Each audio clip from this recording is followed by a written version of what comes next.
This week in the Chamber, we're talking about two beloved sci-fi creations, an RPG where the clock matters, a new Garbage Kid, managing party dynamics, and a new book of baddies, and talking about a spooky-ish installment in an anthology series.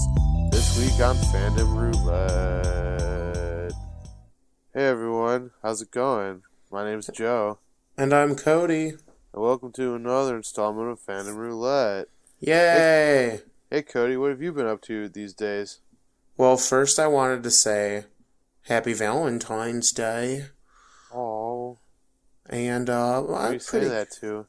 Well, I've already said that to my fiance. So again, Happy Valentine's Day. But to you as well, and to all of our fans. Yeah, Happy Valentine's Day. Happy Valentine's Day. Okay. Nerdy stuff. I just picked up a game that we will be talking about and just kind of listening to Critical Role, as that's been a great time killer at work. Fun. Or audio killer at work. It's always good to kill that time. Yeah. What What about you, man? What have you been up to? I've been struck with Olympic fever. Oh, interesting.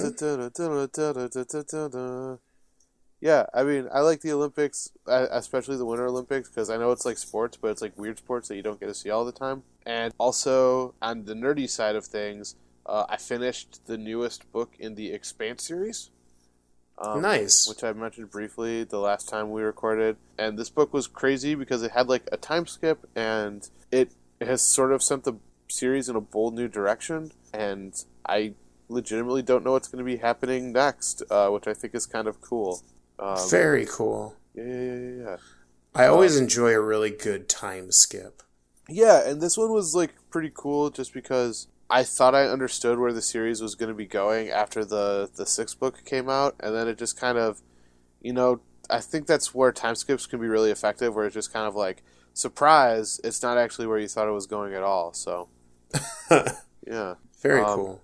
So, yeah, let's start off with my little section of the thingamajigger, or podcast in audio parlance. No, man, we're back in the long time agos where podcasts were thingamajiggers. Yeah, well, I mean, if you think about it, the origin of podcast was Thomas Edison was like, rah. Was he a bear? Yeah, you didn't know that? No. He was a werebear.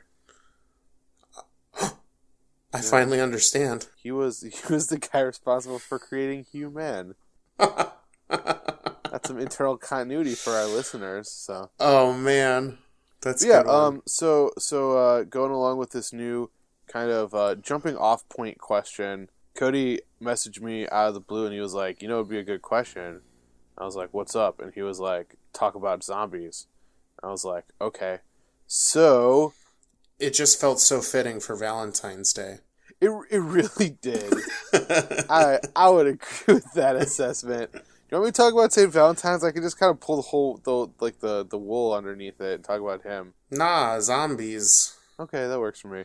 Okay, so zombies are one of... it's interesting. They're kind of like a more modern day, like, movie monster in a lot of ways, but they're actually come from a pretty long time ago, which comes from the Haitian Creole word or Haitian French word zombie without an E at the end, or zombie with an N instead of an M.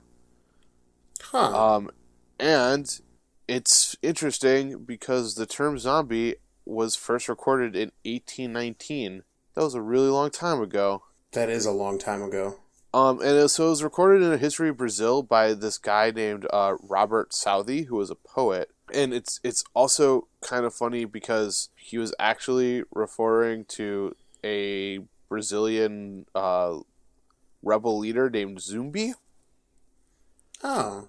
Yeah, but in Haitian folklore, zombies are animated corpses that were raised by magical means or witchcraft. Okay. And so then there's this kind of like just big gap, right? Okay. Until the movie Night of the Living Dead, which was created by George Romero, who actually never called them zombies at all and kind of referred to them more as ghouls than zombies, which are kind of like from Arabic mythology, and they're similar, but they're kind of different as well. But by the time the movie Dawn of the Dead came around, he was referring to them as zombies. So yeah, there you go. That's a fun little fact about zombies from cinematic standpoint. But yeah, so in Haitian tradition, zombies were kind of just like necromantic magic, right? Okay. So of the voodoo religion. And so there's actually lots of different stories about like how to create them and then also how to save zombies as well. You can apparently save a zombie by feeding them salt, which will make them come back to life, or not come back to life, but will save them.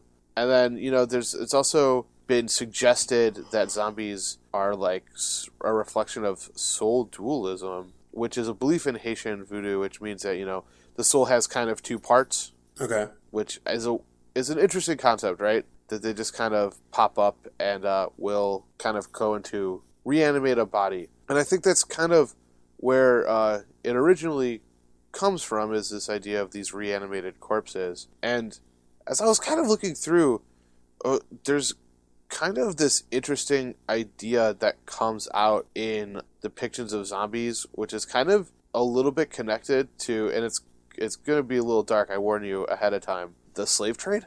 Ooh. Yeah, because that is not where I... Pardon? Sorry, that's just not where I thought that was going. Yeah, well, so in voodoo, in the voodoo belief system, there's a deity who is named Baron Samedi, and I'm probably saying that word wrong. But there's this belief system that if you were like a good person, he would come and he would kind of resurrect your soul to go back to Africa or like the motherland. But if you offended them, then he would just kind of kidnap you and he would make you work for him forever. Rude. Yeah, and so this might be another idea of where zombies might have come from, which is, voodoo priests would pray to this Baron Samedi guy. And there's some historians out there who argue that, like, maybe this was a tool used to, like, scare people. It's like, just be a good person. Don't really mess with the status quo all that much. Which, it's really interesting because I think zombies kind of have taken on a new role in our traditions of just kind of being these like lich thingies, right? Kind of. Yeah, it depends on what. I think mainstream that's not quite there, but I think the kind of modern nerd culture of zombie, I think that's about right. Yeah, but I think it's interesting more so what zombies have like become over time. Oh, for sure. So like I said, they kind of disappear for a little bit until they pop up again in, different areas of pop culture. So there are some who argue, and I would personally disagree with it, but there are some who argue that Frankenstein's kind of sort of like a zombie, I guess in the sense that he's reanimated flesh, but he has a little bit more going on than a lot of zombies, and so I don't necessarily give credence to that outside of the fact that he's reanimated flesh. Our zombies, have kind of taken on this persona of being like slow, or if they're not slow, at the very least aggressive. Yeah.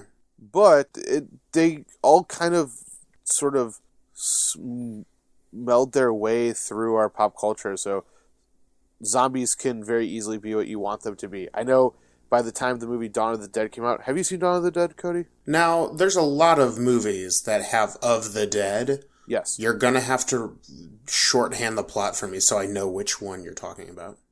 Is this the mall? That's one of the mall, yeah. Okay, yeah, I have seen it. Yeah, and so in that one, like, George Romero said that zombies were kind of representing consumer culture, right? Yeah, I can see that in the movie, yeah. And so it's like, we're kind of becoming zombies to the consumer culture. In the original one, Dawn of the Dead... No, wait, Dawn of the Dead is the one with the mall. Wait a second, now I'm getting backwards. See? It's hard. The original one is Night of the Living Dead. Yeah. And in that one, there's a surprisingly large amount of like race politics in it. That movie was from the like late 60s. And the protagonist of the group of survivors is a African American man who is kind of takes on a leadership role, and lots of people in the group are reluctant to allow him, that leadership role. And he's kind of looking, he's like, hey, there are like crazy things attacking us. Maybe it's time to set aside, your bigotry, and like we'll all work together. And then there've, been people who have turned zombies into sort of like rage monsters, and the 28 days later and the 28 weeks later thing. Yeah. And it's interesting. And then of course there's that series of video games that I'm blanking on the name of right now.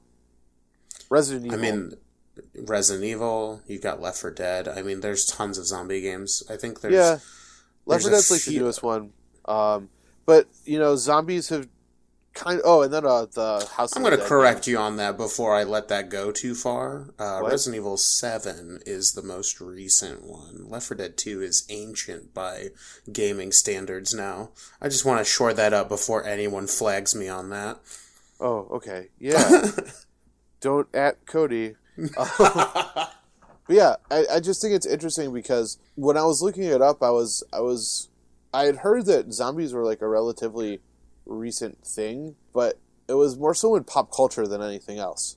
Right. And I was kind of surprised when I was, looking into that. I had really very little idea that it stretched as far back as like Haitian, the Haitian voodoo mythology and stuff. Which was an interesting thing to find. I didn't realize that it had such a connection to specifically slave culture. Although when I was reading more about it, I wasn't too incredibly surprised to find that, considering aspects of what I had learned about voodoo when I was living down in New Orleans. But yeah, and so kind of using this as a jumping off point, I decided I wanted to look at yet another kind of what I thought was more recent thing, although zombies surprised me for being a lot older than they were, and look at robots. Are you a fighting robot? No, I'm not a fighting robot. Damn it. And I thought robots were kind of interesting because it's this idea that like was very much at one point like science fiction that is now becoming true to certain degrees in our own world. And I thought that was kind of interesting because, not all the things that we talk about, like pop culture related or history related, are like kind of coming true before our very own eyes. So I'm going to do yet another audible click just to give you a heads up. So we've had robots kind of like going through our sort of storytelling. They're robots as far back as ancient Greece, in a way. The god Hephaestus, who was the god Vulcan in Roman mythology, was crippled by Zeus, and so he was given these two tiny little metal men that would walk around with him, and he would help him walk around and things like that. We have robots and automatons going as far back as ancient China, Egypt. There was apparently a speaking automaton by Hero of Alexandria, and things along those lines. And as you move through history, you start seeing other things. Leonardo da Vinci developed designs for a robot, obviously, because that's what the man did.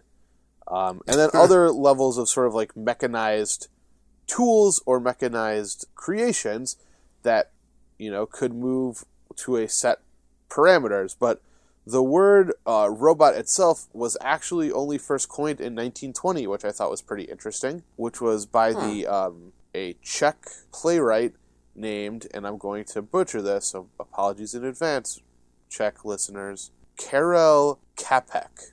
Maybe it was good, I don't know. I have no idea, I'm not...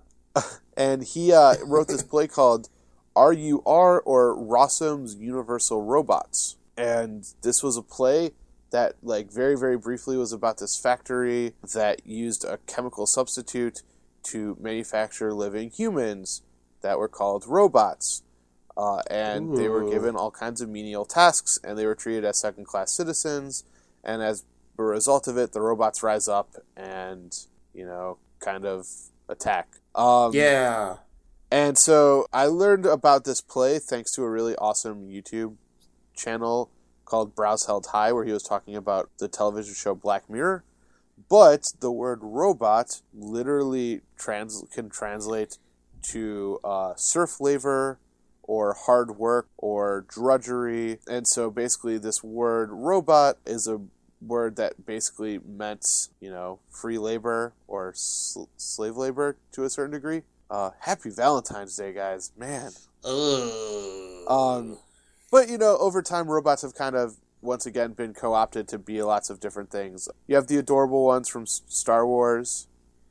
Yeah. You have the ones from, like, Isaac Asimov with his 3 Laws of Robotics robots, right. which have kind of been considered the gold standard of, like, robot mythology and robot laws. And those, of course, are, off the top of my head, if I can remember them, robots cannot harm humans under any circumstances. Robots cannot harm themselves unless it is like unless it is to protect a human, and I'm forgetting the third one. Well, that would have been fun if I could rattle off all 3 of those, but looks like that's not going to happen, Cody. I'm sorry. But yeah, so the thing I think is kind of interesting about robots is, once again, it's sort of this idea that stretches back a really long way of this idea of what if there was a tool that could do lots of work for us, which I think is a nice idea, right? Yeah, sure. Kind of. But it's interesting because, like, now we're kind of living in a world where we're seeing robots, like, to varying degrees. You have drones that can be programmed to deliver things across cities. We have robots building, cars and such. And then, in certain places of the world, they're using robotics for other things. I know I've seen videos of Japanese, like, robot marching bands, which are funny. Whole marching bands? Yeah, it's a tiny little robot marching band. They're so cute. They play music and such. And, cool. It's just kind of interesting because it's this idea of chicken and egg, and what came first, the chicken or the egg, in terms of form and function of robots, because we always imagine them as what? Kind of like metal people, right? I was trying to think of something a little more clever, but that kind of hits it on the head. Metal people. We're not we're not trying to be too profound on this show, Cody. Yeah, I suppose that's true. But yeah, it's one of those deals where, I mean, we've kind of had this idea of mechanized humanoids from as far back as ancient Greece, perhaps even earlier. And so I think it's really interesting. Is this an example of, are we just making things because that's what we've always kind of collectively imagined, or was this kind of an inevitability, or was this one of those deals where, not all robots look like little humanoids, but a lot of them do, and I think that that's what a lot of people like to imagine their robots being. But yeah, do you have any questions about zombies or robots? Gosh, we've went all over the place. How do you feel about the way zombies are portrayed nowadays with shows like Walking Dead and... what's the other one that's... Or even like 28 Days Later or 28 Weeks Later. I know those are a little older, but... yeah. What do you feel? Like, is it good? Is it bad? What are your thoughts? I mean, so I think that the interesting thing about what zombies have kind of become over time, and correct me if I'm wrong about this, but it seems like over time, like, zombies have taken on more of like something man did.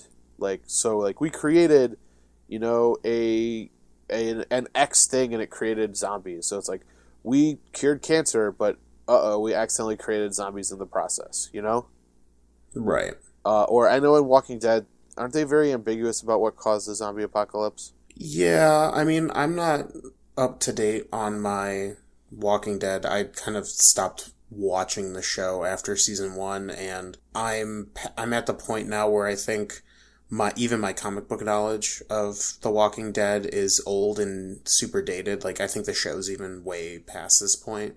Okay. But I don't know. I now that it's funny because there have been a ton of zombie video games, and they've always kind of been, at least in my head, they've been sort of an obstacle oftentimes. Like, they're something to be, they're this big crazy amount of people. Like, it's like the universe is like colliding with you in this, in these games. So like Left 4 Dead, like, you're trying to get through hundreds and thousands of zombies and stuff like that. So, and then you see Walking Dead, and it's kind of this like, oh, now we have to live with this because it's just out of our hands. Yeah, I think that's kind of like the interesting thing. So I fully understand why zombies are so popular in video games. Yeah. Because they're just kind of like, there's a lot of them, and it gives you something to shoot, but you don't have to feel guilty about it because, like, they were already dead, so... Right, and they're trying to kill you and stuff, so that's, like, a great motivator to not let them kill you. Exactly, yeah, I agree with that. I think that the things that are kind of, like, let's see what happens when, like, or, like, let's see what happens after zombies are at least a little bit more interesting to me. Yeah. Just because, you know, like, I know the later you get into the Dawn series, or the Of the Dead series, as you aptly pointed out, there's a lot of the Dead movies. Yeah. Like, one of the very last ones that, like, I know Romero was super involved in takes place primarily in an underground military base where, like, humans have basically gone crazy, and, like, the thesis statement is basically, like, hey, maybe, like, the time of the humans is over. Maybe we should just kind of let the zombies take over. Interesting. Like, yeah, it's at that point it's become their planet. And, you know, I don't think Walking Dead gets quite that nihilistic, but, you know, I just kind of like the idea of what do we do if and when something like this happened, because obviously they're able to survive for long stretches of time without running into zombies. So yeah, I don't know, that's kind of my take on it is I think zombies are cooler when they're kind of like a tool and a looming threat and not an every 2 seconds jumping out and scaring you thing. Sure. Yeah. I mean, nowadays, because I think about zombies and kind of the mainstream, like, idea behind them, and I have this really, like, unless, and just personal opinion, unless, like, multiple gigantic cities were hit with some kind of, like, zombie virus, like, I don't think, even if zombies could be created in some weird, like, science horror situation, I think we're all too, what's the word I'm looking for? We're all too, like, desensitized to the idea. Like, it wouldn't catch anyone by surprise, because that's, like, how the movies do it. It's like, oh, shit, what's all this stuff? Oh, no, he's eating Frank. What are we doing? Oh, no, he just ate Margaret. And then, like, it spreads out of control because people don't understand what's going on. Mm-hmm. But as soon as somebody watched someone, like, fucking, you know, chomp on Susan's neck, like, blam, you're gone. Like, you're a zombie. Like, I know that's probably super illegal, but I think there's that surprise factor that would let the zombie, you know, outbreak, like, come to be, just doesn't exist anymore because we're also, you know, knowledgeable about fake zombie lore. Yeah, that's fair. Although you always wonder, that's always a fun thought experiment, right? Is what would you do, and who knows? Yeah, that's true. But yeah, shall we move on to the video games? Oh, for sure. So I was rather intrigued with the video game when you were talking to me about this in pre-production. So right. So this game came out yesterday. So for you guys who are listening, if you're listening right when this comes out, we recorded the day before. So this came out February 13th. Yesterday, dang.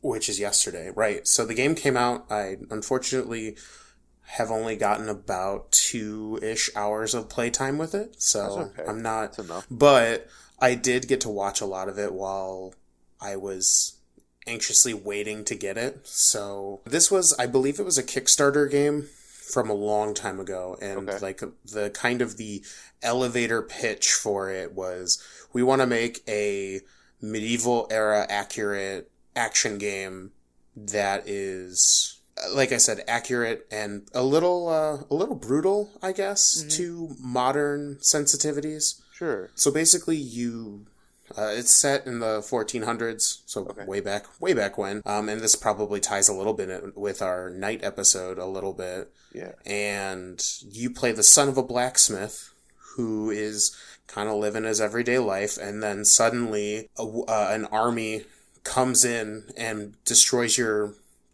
home, and then you flee barely alive to another city, and you're kind of on this vengeance quest to get back at the people who killed your parents. Okay. Now, and oops, spoilers for the game, but this is in the first 2 hours of the game. Like, I've already gotten past that point that I just talked to you about. Okay. And the beginning of the game is very tutorial heavy. Like, it kind of teaches you how to play the game. It gives you, things to, I mean, you spend the first 2 hours like, I was drunk last night, my father's pissed, I need to go get him shit from town and then come back so that he can make this sword. Okay. And like, that's like the first 2 hours of the game. Like, I go into town and I don't have any money, but some asshole in town owes your dad a bunch of money. So like, one of the first things you do is you go up to him and be like, hey, like, give me my money. And he's just like, fuck off. And so you have to come up with a different way to, and that's kind of like the selling point of the game, is there seems to be a lot of ways to complete the same mission. Okay. I know story-wise, your father will tell you, oh, you can solve anything with, with charm or charisma. Uh-huh. And I feel like that's kind of true from what I've experienced so far. There have been a lot of like dialogue options where I can like, you can haggle prices, and it's interesting because it's a very open game. Like, I could spend probably an entire episode talking about the intricacies of all of the different mechanics that are in play to make this feel really authentic. Sure. Like, for instance, the kind of the conversation bit, instead of being like, and I know Mass Effect is kind of like a big problem when it comes to dialogue, is you basically have, in most games, you have like 3 options or 4 options, and they're all pretty like, oh, this is the good option, this is the bad option, this is the snarky asshole option. But in this game, you have 3 different ways you can kind of like go at a situation, on top of, as you play through the game, you gain more information, and you can use that information, and like, it opens up new parts in conversations. So like, you kind of start off, you can be a smooth talker, but smooth talking only works on certain kind of people. Like, some people, like how they refer to them as commoners, are easily like smooth talked. But like, if you're not noble and you try to smooth talk a noble, they'll get pissed off because you know your place kind of mentality. Sure. And so there's all these like layers of mechanics just within talking to somebody. And I know in some games, or at least in this one, like, if there's choices, your choices are timed.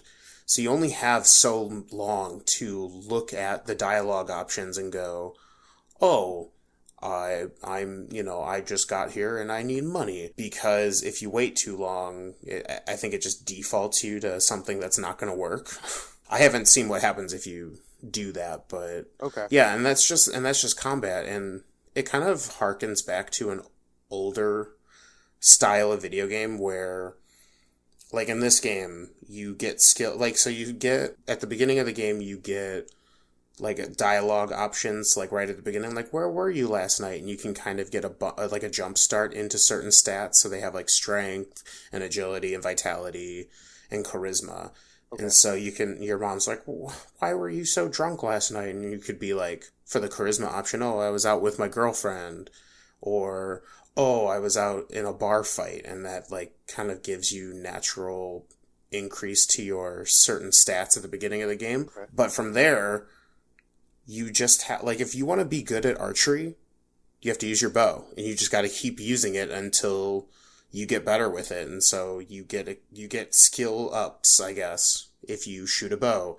Or if you want to, take up the family line and be a blacksmith, you have to make stuff at a blacksmith. And it goes on, and the quests are timed. So one of the big things about the game is, if you go to somebody and they're like, hey, go talk to so-and-so tomorrow, like, you have to go tomorrow. Like, there's not the kind of gamey, like, oh, they'll always be there for you for whenever you want to get by it or want to get to it. Like, if they tell you tomorrow, if you don't do it tomorrow, they like leave. Uh-huh. Like, I was watching somebody play, and one of their missions or quests was, they were supposed to be a page for this kind of snobby, noble who wants to go out hunting. And like, all right, I'm going to go hunting tomorrow morning. Be here. And I was watching the person, and they didn't show up because they were doing, a bunch of side quests, and they got sidetracked, and then they fell asleep and all this stuff. And then they missed the quest. It's gone. And then that person did the thing, and I'm sure that person's probably pissed off or whatever, but yeah, the game moves on without you. So it's it's interesting.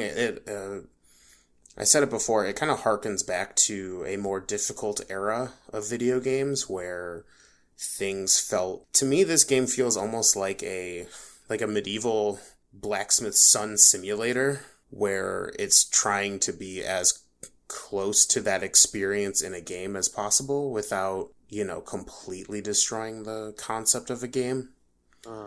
My only complaint so far is the game is a little buggy, and I don't even know, and I'm playing it on the PC, so it came out on the PS4 and Xbox, I believe. So I don't know what the game is like on the consoles, but there are some buggy moments in the game where, like, characters will clip out of existence and then pop back in, or there's clipping issues with the clothes. So that was another cool thing, is there are layers of clothes. So you could be a guy who wears, like, a shirt and some leather armor so that you're more agile and you move faster, but you can also wear, like, a full suit of armor.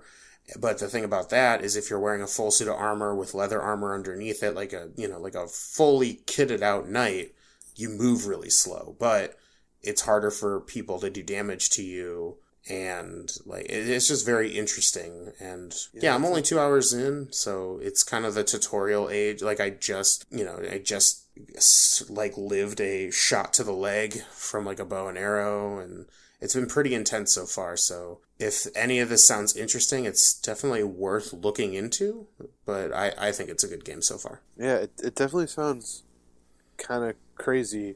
Just right. The idea of the fact that it's always moving forward without you necessarily being there. Yeah, it's also kind of cool because it doesn't treat you like most stereotyped games, like, oh, you're the savior or the chosen one. Like, it just treats you exactly what you are, the son of a dead blacksmith. Just a guy. Yeah. And then, the idea, too, of just the difference in how it handles, like, dialogue trees, where sometimes the dialogue trees are going to be harder or easier based on your status as an individual, so...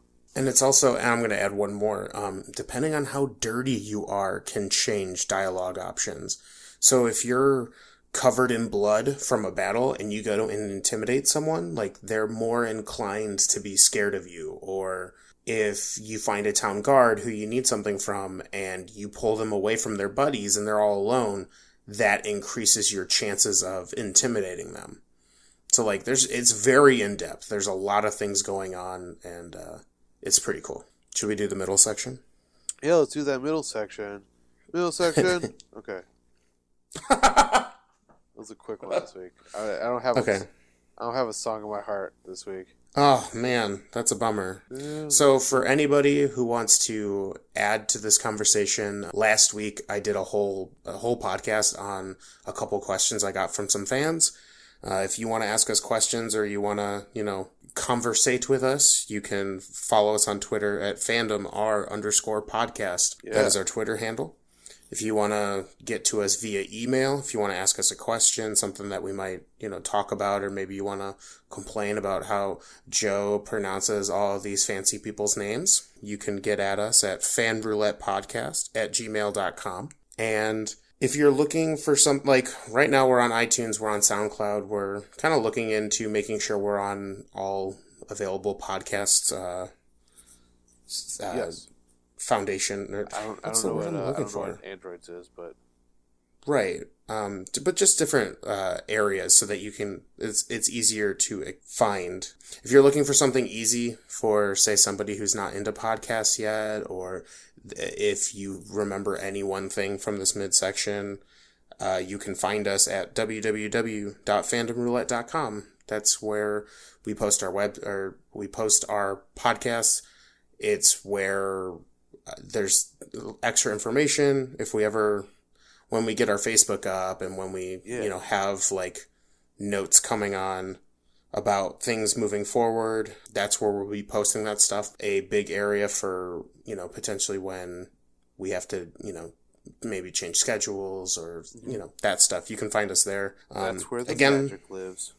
That is where the magic lives. If you're looking for us, we're on iTunes and SoundCloud right now. So if you're watching or listening to us, God, I can talk today.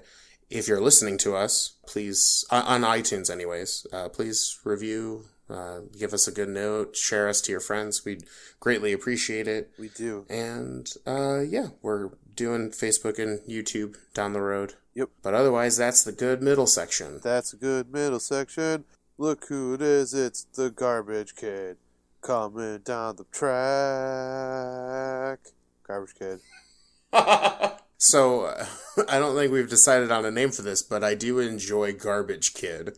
Yeah, Garbage Kid's good. I like Garbage Kid. Yeah. Because I was originally going with Garbage Boy, but like we've had girls too. Yeah, I try to keep it gender mixed. Yes, exactly. Or even gender fluid. Ooh, that's a different term. That is a different term. I apologize if I've used it incorrectly. But no, it's okay. this week, and it's funny, I swear I did not do this for this week specifically, but it fits. His name, it is a boy this time, is Valentine Everstorm. Aw. Yeah, he's a cutie. His storm is his heart is ever storming towards your love. Yeah. It took me a second, but I got there.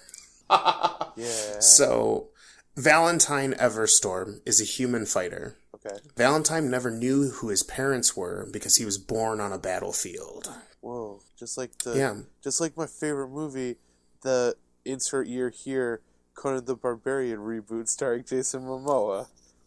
Did you ever see that movie? No. Oh my god, it's so bad. I loved it. Oh, we're going to have to see it now. Yeah, it was great. It had a land ship that was carried around by elephants. Wait, like a boat that was carried around by elephants? Yeah, and it had sails and everything, but it was carried around by elephants.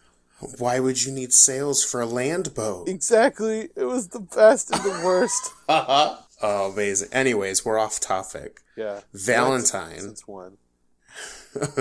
Valentine had 3 siblings and grew up with a foster mother since he didn't know who his parents were. Now, were they his siblings or were they his foster siblings? Foster siblings. Okay. I mean, I guess you could do either way. I'll leave it up to the person who's going to use this. The family lived a comfortable lifestyle in a small home in the city. Okay. Valentine had several friends and his childhood was a happy one. Hooray. Good job, Valentine. Valentine learned to become a merchant through an apprenticeship with a local merchants guild. Good start, bud. Yeah. Valentine became a fighter because I squired for a knight who taught me how to fight, care for a steed, and conduct myself with honor. I decided to take up that path for myself. Nice. Valentine is 21 years old. Okay. And had 3 life-defining moments before today. Valentine would spend a time working under a merchant which would fund his new adventure. Valentine would fall in love with a noble's daughter. And then finally, that relationship would end as Valentine ventured off on his grand adventure. Pretty good. Yeah, it's a pretty good Garbage Kid. I could see him showing up to give us a side quest or something. Yeah, that's the game plan anyways. Garbage Kids. Dum, bum, ba-dum. Man, that's so much enthusiasm. I was dying. So yeah, into the RPG section. I love that transition from Garbage Can to RPG section so much. I do too. Yeah, one of the things I wanted to talk about briefly this week, and then I know you had something you wanted to talk about. Sure. Was just kind of like, so, we've talked about making a character and the different options that there are out there. And we've talked about building mysteries and fighting and things like that. But like one of the things I really find to be one of the more fun aspects of Dungeons and Dragons is building a pretty fun party dynamic. Yeah, for sure. So, and this is hard. It's hard. Well, it's hard to talk about because it's different for every group. Yeah. And it not only is it different for every group, but it's also different for that same group in different play sessions. Exactly. That's one of the things I wanted to talk about. Right. So I think one of the big things to remember when it comes to playing this game is that it is, for the most part, a team game. Mm-hmm. And so you and your friends are going to be working together. I say that, and I want to bold, underline, italicize, and like put little fun like hearts around it. Yes. Because playing together is the key part of this. It is. It really is. Because in my personal experience, characters who don't want to help the party. I know a lot of people like to play the lone wolf or the chaotic evil guy, or, you know, all these things that kind of go against the kind of spirit of role-playing games, in my personal opinion, which is the idea that you're playing as a group and you're kind of using your powers combined to defeat the evil overlord DM. Sure. But it's interesting because unless characters or players who, and they happen to make the same character, everyone has a different role to play. And that varies from group to group, and that also varies from class to class. So right now, in our current campaign, you have actually gone through kind of through the ringer on this one. What are you talking about? Well, so for a while you were the sole healer for the party. Oh, that sense. Okay. And so your shtick, your thing was, I'm the healing guy. I go around and make sure everyone stays alive. Yep. However, due to recent events, another character has also started healing. Of my own creation, by the way. Right. I did leave the party. Yeah, you definitely did leave the party for a time, and the party needed a healer. So, but that's interesting because, and I mean, I'll let you talk about it, but I think it has created an interesting dilemma or posed a new challenge for you. It has. Yeah. So, yeah, obviously I'm still getting those good heals out, because that's my job first and foremost as a cleric, but I started noticing that the said players' healing spells were almost being more effective than mine were, which is messed up if you think about it.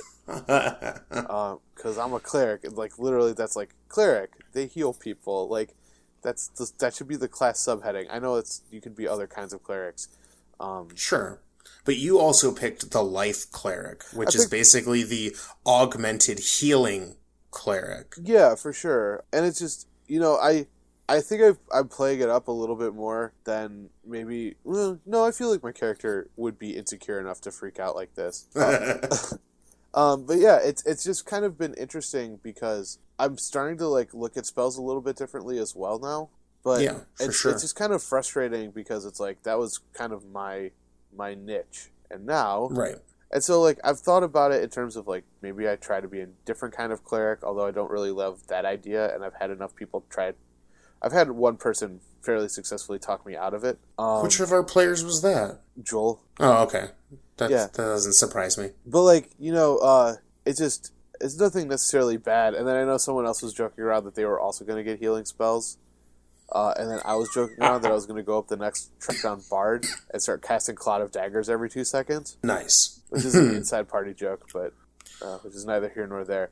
But, I feel just in general, though, it's interesting to watch how a party dynamic kind of grows and evolves over time. Right. Because I know this is something that you have mentioned to us on a couple of times, where our party has this nasty tendency of coming across a boss battle and killing the boss before he has a chance to monologue, or they have a chance to monologue.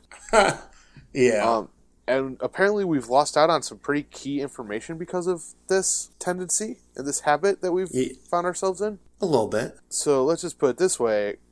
Come Saturday, I'm going to try really, really hard to make sure that doesn't happen. Well, good luck. You've got a bunch of murder hobos in your party, so. I know, but I need to find out why this person has beef with my family. That's true. So, and I think it's interesting because I've noticed, so this change kind of happened over time as certain characters have leveled up and gained access to higher level healing spells, which has kind of put you in an interesting place. But in your first combat, since that kind of overall change, it's nice to see that you've evolved and adapted to, I still heal, but I also can be a frontline fighter, hit people with maces, and still produce pretty decent damage on top of making sure that people don't die.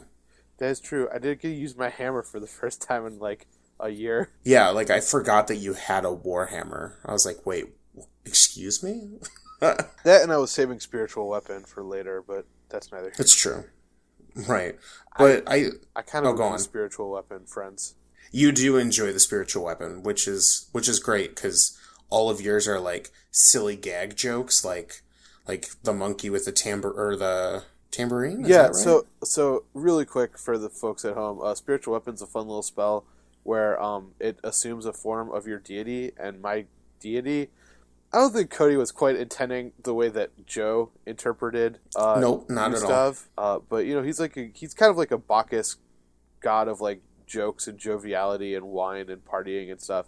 And so I interpreted all of his stuff as just being like weird different gag things. So like a guiding bolt's a rubber chicken with like fiery eyes. Yeah. Spiritual weapon is the classic like monkey with the symbols, which I think is really funny. And it also can sometimes manifest as chattering teeth, although it hasn't manifested as chattering teeth in a while. It's true. I might bring that back because it's been a minute. It has been a hot minute. And then like Spirit Guardians is like little Gilbert Gottfried's flying around me. And then recently I cast forgot about Guardian of Faith, which was a spell I was really excited to get to because it's Gallagher, the famous comedian with the sledgehammer who smashed watermelons. Yes. But yeah, and this isn't like, I wasn't intending this to sort of just be like a venting party. No. Or anything. I just think it's interesting to watch parties kind of grow and change over time. And it manages in such a way that I think it makes you rethink what your own character conception was in the first place. Because when I chose to be a cleric, I looked around and I was like, well, A, I had never played a magic user before, and B, like, I kind of got the feeling that we might want someone who knew how to heal. Yeah, for sure. And I'd always kind of wanted to play a magic user, and then boom, here's this opportunity for myself. And then over time, other people have started picking up healing elements, and I think at one point they like jokingly bought healing potions because there was one combat where I didn't heal as much as I should have.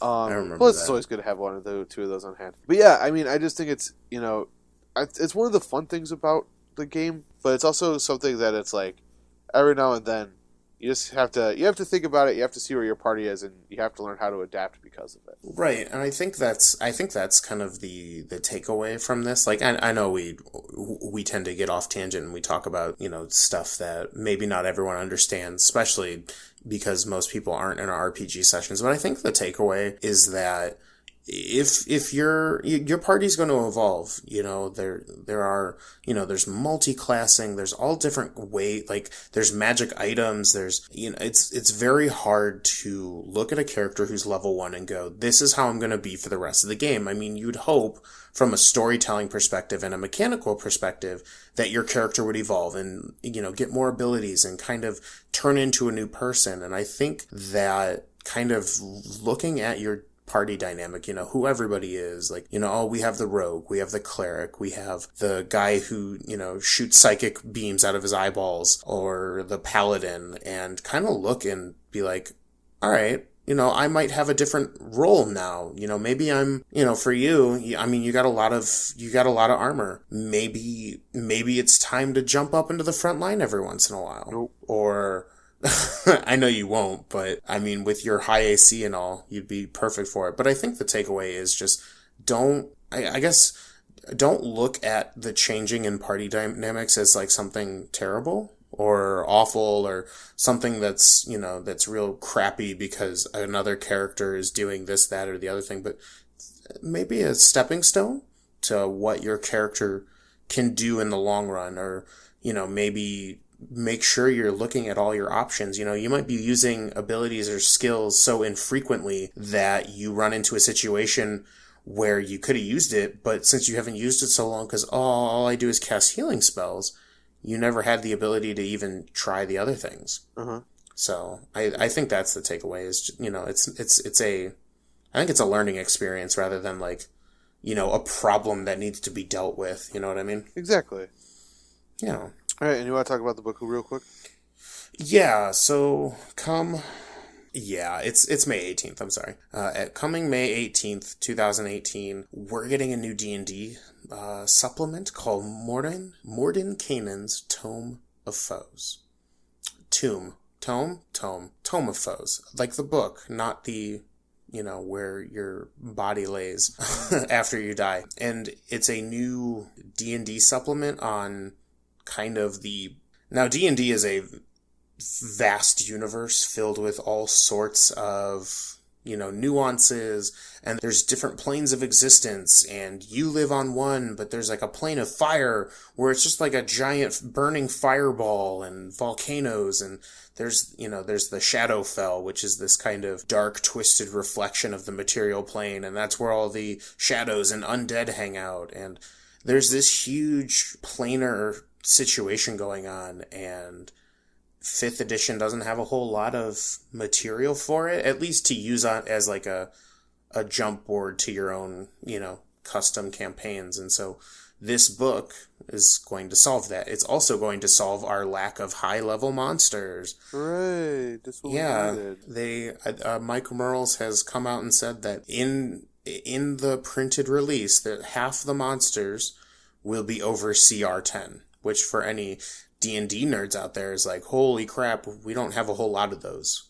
There's like liches and some dragons, but, there's not a whole lot when it comes to big bad guys. And there's also some cool stuff because they're going to get into a lot of the planar, like, there's the Blood War, which is this, ongoing Dungeons and Dragons war between demons and devils. They're two very different races. Or species? I don't know. I don't know what you would call them, but demons and devils aren't the same thing, and they're fighting each other for total control of basically hell. And, there's different, like, races of creatures. So one of the other things, much like in Volo's Monster Guide, this is basically Volo's Guide to Monsters, but on a planar level instead of a kind of micro level. And we're going to get some new races to play with, probably some variations of elves, the Gith, which are these, basically space humanoids that like have super mind powers. So we might even see the early onsets of the Mystic class. We might even see maybe a little Artificer. Fingers crossed. I don't think so, but we're going to start seeing the groundwork for it anyways. And we're also going to be seeing a lot of the tables and kind of lore to help the new or old dungeon masters kind of use these planes of existences to their fullest. Because I know for me, I briefly used one in our current campaign. Did you know? It was Pandemonium, and it was at the very beginning. Oh. That first temple that you guys walked into was like a ley line between the material plane and Pandemonium. Yeah. So this book will be super good. It comes out in like so the way Wizards of the Coast does their book releases for Dungeons and Dragons, bookstores get it about a week early. So bookstores are going to get their stuff May 18th with a limited edition alternative cover of like a badass picture of Mordenkainen, and then people can get it from like Amazon and online stores May 29th. Nice. So yeah, it'll be a really good book, I think. Yeah, I'm looking forward to it. Hopefully we're still alive by that point. Well, I think by the time we get to this, I will probably realistically have our campaign pretty much set in stone. Oh, okay. So, like, unless there's like a really cool monster that I'll put in last minute because it's like CR20 and I just want to destroy you guys, like, I think you're okay. Yeah, well, it would come if you destroyed us. I know, you Joe threatens me that if his character dies, he's just going to be a Kenku, and the whole time during the session, he's just going to caw at me. And that's when rocks fall and you die. Oh, what's that? Who's that in the wings? Every character from here on out is just going to be a Kenku. Yeah, 100%, man. Oh man, it's a shame that I've ripped that part out of the Volo's Guide. Oh, I'm sorry. On every version of it, you can't find it anymore. You do that? Oh, I am a wizard. The Reddit accounts of how to build a Kenku. Yeah. Oh, okay. Oh, well, that's interesting. Oh, that's a real shame. Hello, it's me, Lizard Man. I'm a lizard man. I don't believe in technology.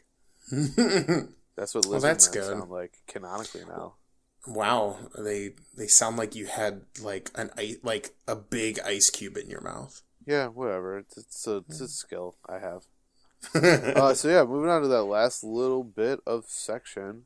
Right, we'll probably cut this a little shorter Yeah, than we I don't usually have do. too much to say about it. Right. So 2 weeks ago, the big game was on. The big game. A game that like one might call superb. Oh yes, I know. In fact, what big game you are talking about. And while this big game was happening, I was reading the Seventh Expanse book. Nice. But I got a message from my friend freaking out. Did you see the news about the new Cloverfield movie? And I was like, what do you mean? He goes, it's dropping on Netflix as soon as the game is over. I was like, Damn. what? And to give a brief little background, the Cloverfield movie was that movie that came out in, I believe, 2008, but I could be wrong on that. It was J.J. Abrams' found footage kaiju movie that was all shaky cam, and it was very, very mixed, and I think a lot of people disliked it. I thought it was okay. Yeah, it was fine. I enjoyed it. I didn't mind the shaky cam bit. Okay. I know that was like the really controversial thing for a lot of people. Right. And then fast forward to 2015, the same year that J.J. Abrams is going to have a little film coming out in December called Star Wars The Force Awakens. No, was it 2015 or was it 2016? It doesn't matter.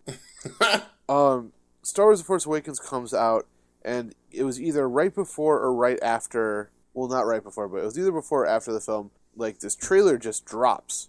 And it's like, hey, from J.J. Abrams, it's called 10 Cloverfield Lane. Everyone was like, what? Is it a Cloverfield movie? And J.J. Abrams was like, maybe. Classic. And so J.J. Abrams, basically what was revealed was he was going to start building an anthology series in the Cloverfield universe, and what that basically meant was he started buying spec scripts and or close to completed projects of like small budget sci-fi movies, and then he, basically branded it with Bad Robot Cloverfield and asked for different things to be included. Interesting. It's a neat idea, and it's an idea I appreciate because, I don't think that, 10 Cloverfield Lane would have seen the light of day if it didn't have this backing, That's fair. That's fair.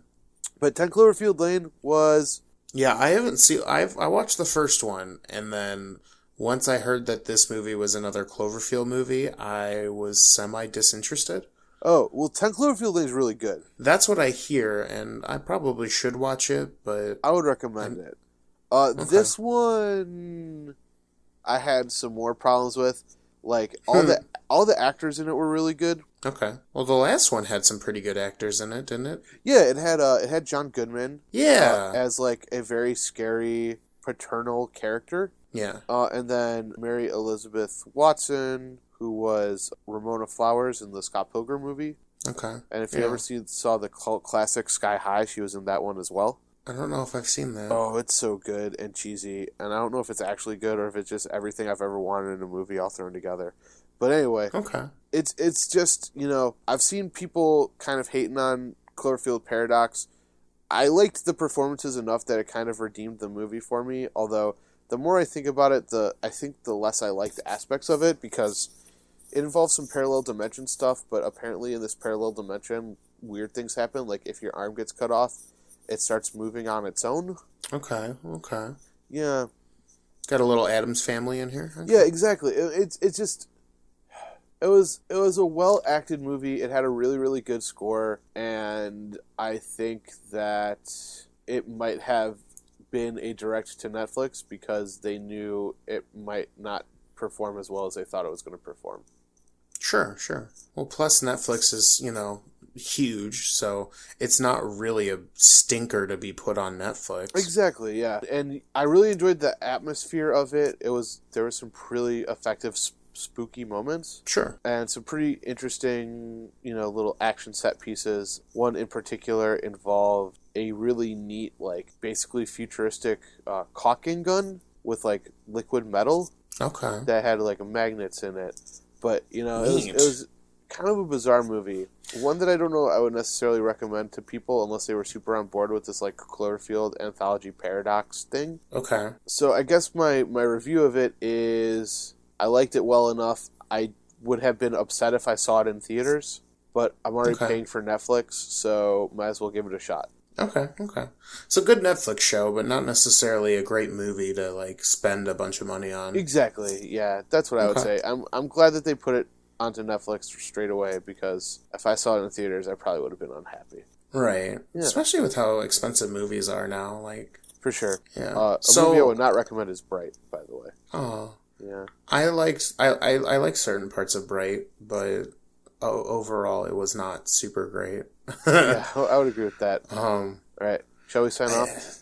Well, hold on. I have one question before we sign off. Yeah, for sure, man. What makes a Cloverfield movie a Cloverfield anthology? So, like, what do they have to add to a movie in order for it to be Cloverfield themed? Okay. Because at this point, we have a disaster kaiju shaky cam film. Sure. We have crazy paternal figure keeps people locked up in a basement simulator.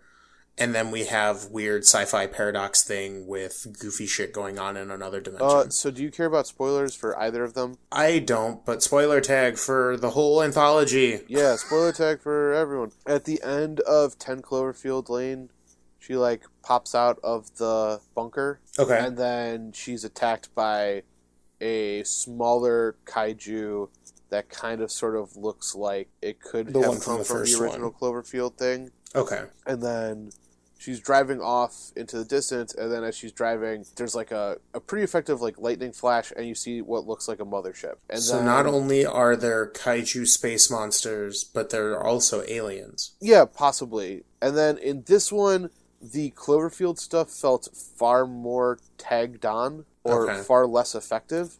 So like early on in the movie, there's like a cut to like a person interviewing a guy on like you know, CNN or whatever. Okay. And he's like, if the Cloverfield like spaceship does this thing, they could like rip open an alternate dimension. And then at the very, very end of the movie, they're coming back to Earth, and they pass through the clouds, and then the Cloverfield monster pops up and goes blah.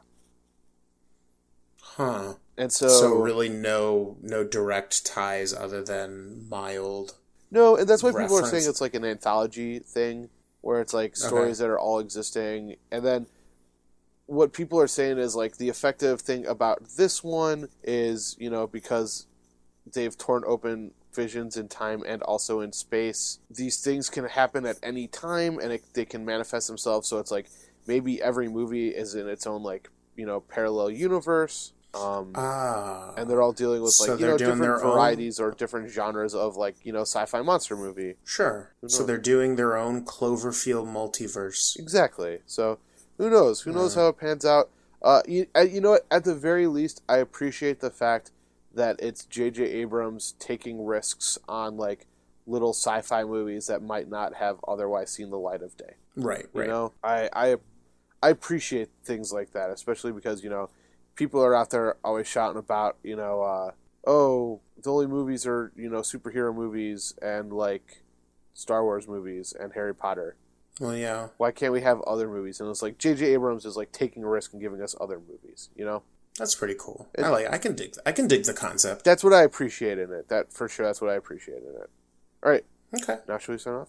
Yeah. All right. Well, thank you guys so much for listening to this episode of Fandom Roulette. Happy Valentine's Day. Yeah, happy Valentine's Day, guys. Thank you so much for going on this Valentine's zombie ride of doom It was with a us. great fun time. CR10 monsters, Garbage Boys. Garbage Boys, Mordenkainen, zombies, Just so robots. It's been a classic episode. All right. Well, definitely reach out to us on our social media platforms and you know, share this to people. We would really appreciate that. Yeah. Signing off. I'm Joe. And I'm Cody. It's as always, stay nerdy. Stay super nerdy.